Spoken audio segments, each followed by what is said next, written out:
My name is Scott Challoner, and you are listening to the Leaders Council podcast for the people who run the country and the people who keep the country running. Now, as regular listeners of our programme will know, part of our mission here at the Leaders Council is to bring forward a variety of distinct perspectives on leadership and current affairs. And to this end, in trying to fulfil that mission, we're in Northampton today, joined by Sam Strickland, principal of the Duston School, a large all-through school. Sam, a very warm welcome to you today, and by all means, thank you for joining us on the programme. Thank you for having me. It's been brilliant, Sam, a real pleasure. And today, just for the listeners, we're going to be talking about the recent launch of Sam's new book, The Behaviour Manual, an Educator's Guidebook. Now, I suppose the title of that piece of work is a little bit self-explanatory as to who it's sort of aimed at, Sam, but just going into a little bit more detail, what is this book that you've written about, and who exactly is it aimed at, sort of within that kind of educator label? Yeah, so the book itself is divided into three kind of big, broad sections. The first section is entitled The Mothership. So it's thinking about the school in its holistic sense. So that section is aimed at senior leaders, at school principals, heads of school, executive leaders, CEOs, and indeed governors. The second section is entitled The Satellite, and it's thinking about kind of the middle leader layer within school settings. So what we're talking about here are your heads of year, your heads of house, your pastoral leads, your heads of subject. And then the third section looks at kind of the micro level, which are classroom teachers ultimately. But the idea within any kind of given section within the book is there's an introduction and a conclusion, which are quite wordy, I suppose, by comparison to the rest of the book. But then within kind of the frame of the book itself, and within each section are a multitude and an array of strategies and approaches that schools can utilise and adopt and consider as part of their day-to-day behavioural approaches. The idea behind it, I guess the clue is in the name, is it's to serve really as a manual guide for anybody working in a school. So it might be that you want to do kind of a 5-minute dip in, dip out and trial maybe a strategy to see how it works within your own classroom practice or your own school setting. On the flip side, you might want to read the book from cover to cover. But it contains over 120 kind of key strategies or approaches.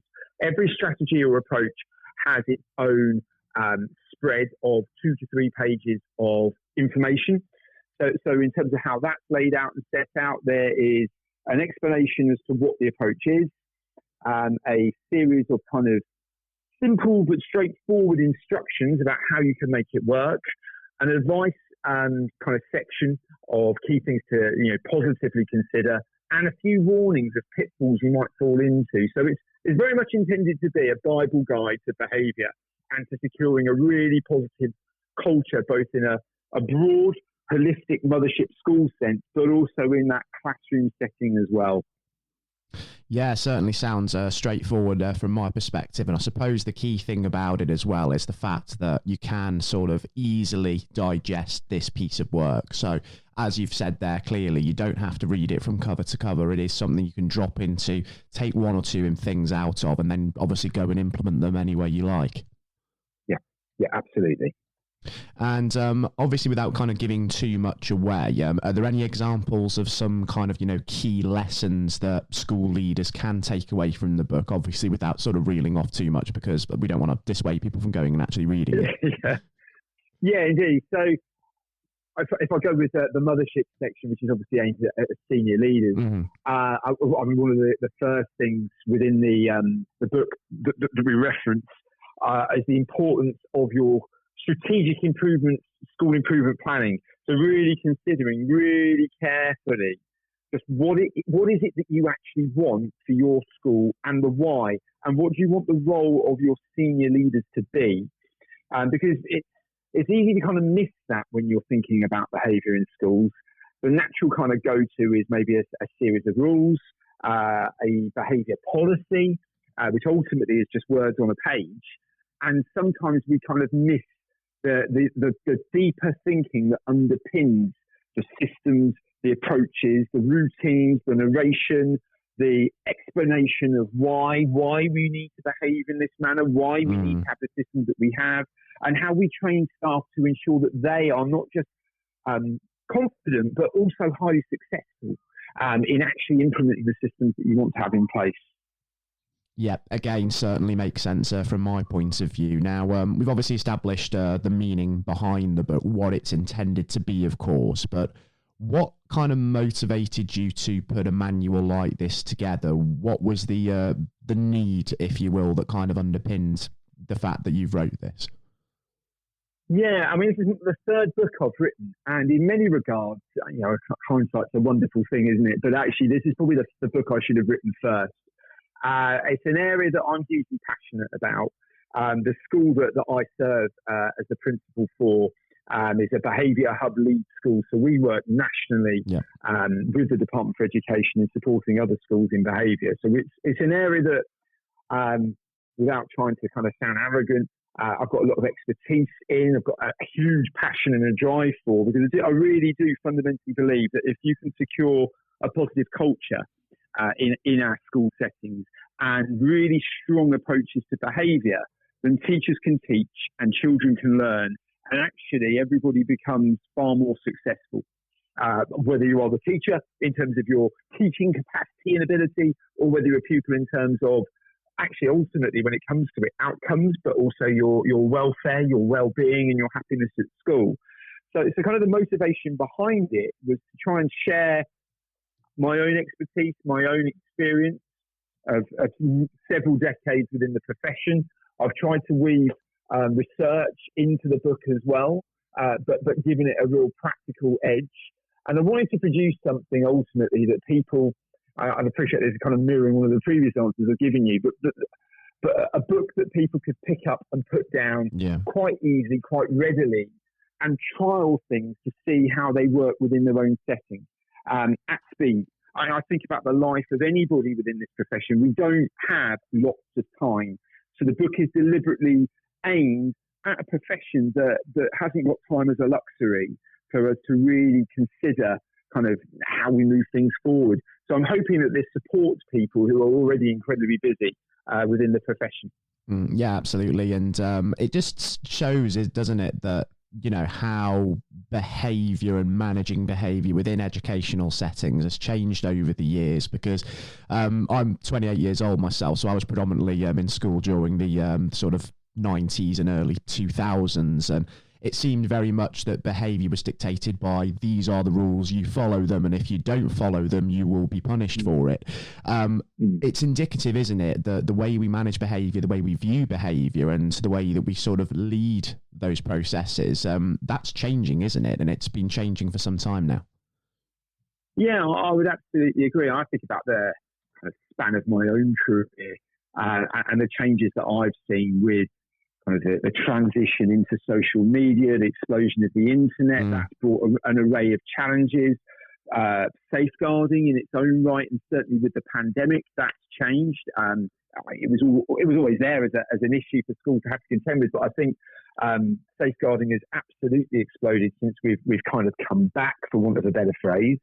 And within that, attendance is another issue that schools have really had to grapple on the back of the pandemic, as schools have welcome back more and more of their school community, because I would like to point out schools never really actually closed.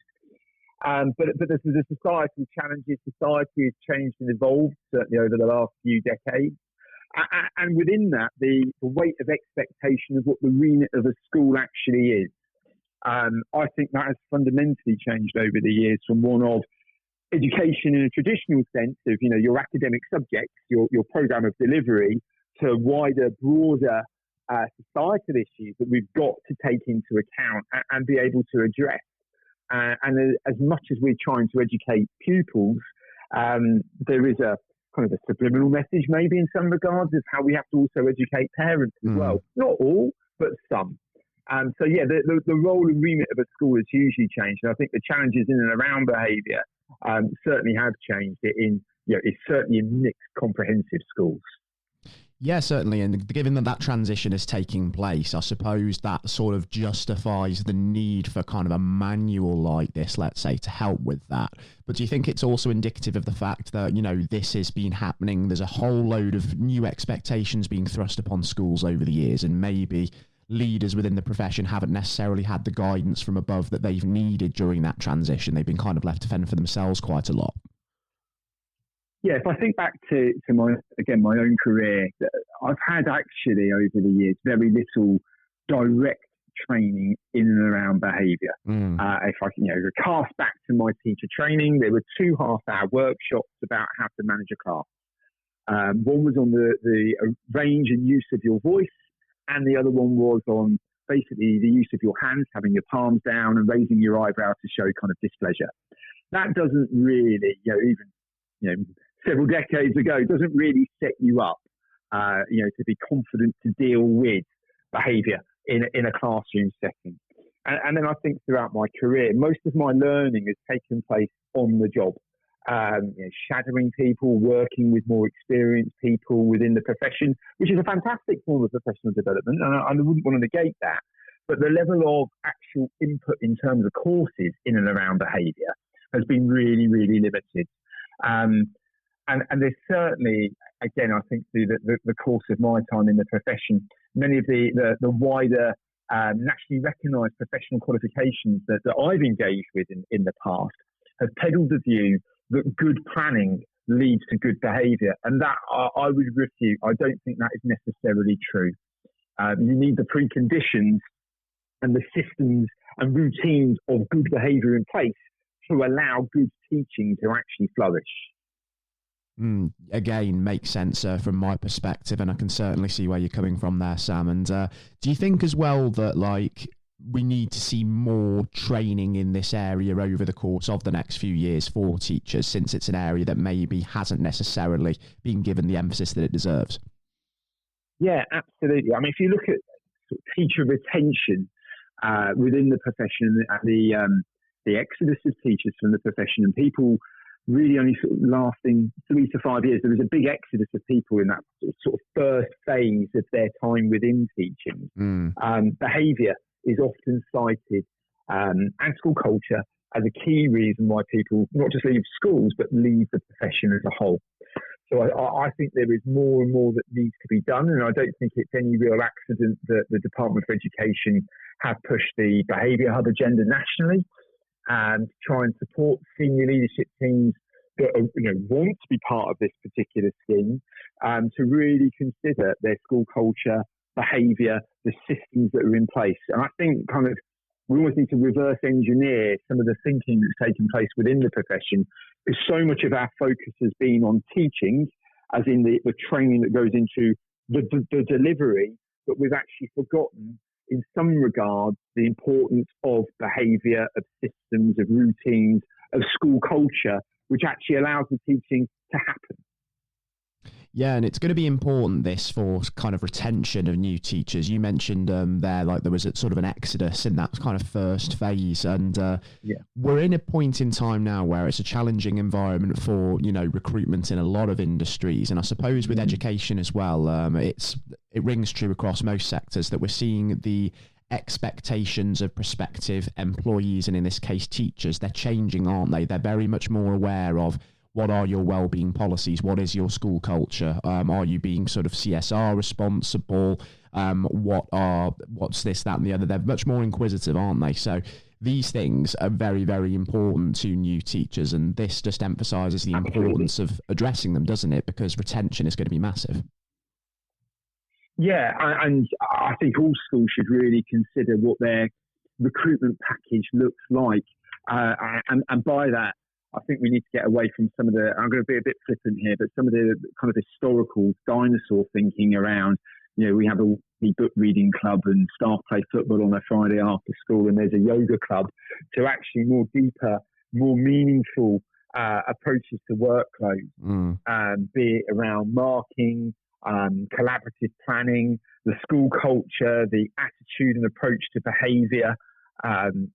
There are many, many people within the profession that will seek out schools that have centralised approaches to behaviour, because that's not about de-skilling staff. It's about taking away an issue from them that actually detracts from their core job, which is to teach and to consider the curriculum. So I do think schools need to consider very carefully their approach to workload, their recruitment packages, and their approaches to behaviour and their culture to try and attract people, because the fishing pool ultimately of teachers that's out there is starting to shrink, as is indeed, without wishing to sound harsh, the quality as well. And there are definitely regional variations nationally where there are, in some areas, certain subjects, it's almost impossible to recruit people. So you've really got to be kind of at the sharp edge of driving things forward to attract people to want to work in your establishment. Absolutely. And to school leaders, of course, who are looking to, kind of find some helpful tips for that sort of behavioural policy kind of thing, this book is a perfect place to go. So the Behaviour Manual and Educator's Guidebook, Sam, whereabouts can people actually get hold of this? I know it's available on Amazon Books to start with, I believe I'm right in saying. Yeah, absolutely. So you can order the book on Amazon. It's also, it's published by John Catt, so you can go onto their website and order copies of the book from them directly. It's also available in most bookstores as well, so WH Smith's, Waterstones, etc.